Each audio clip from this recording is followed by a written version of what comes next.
The US is urging the Ukrainian government to remove riot police from the streets, and earlier some EU members voiced their support for an idea of sanctions against Kiev.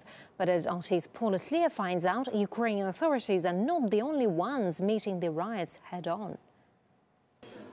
There's unease in eastern Ukraine. Many fear the violence from Kiev will be repeated here.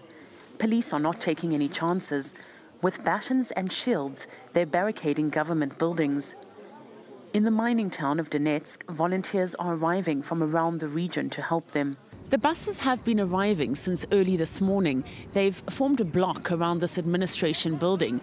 The message is clear: no one can enter. Dennis was one of the first to get here. The 23-year-old coal miner from the town of Golovka, an hour away, feels the police should be tougher, especially when they're being attacked with Molotov cocktails and stun grenades. But he believes their hands are tied. The police are going easy on the protesters because they don't want an international scandal. In other countries, they don't care about this. Ironically, the international community disagrees.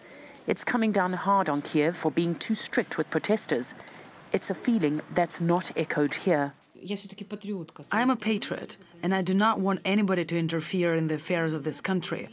I want Ukraine to make its own decisions and solve its own problems. As it stands, a protester in Europe guilty of a riot gets 10 years in prison.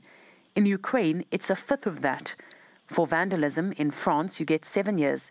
In Ukraine, 3.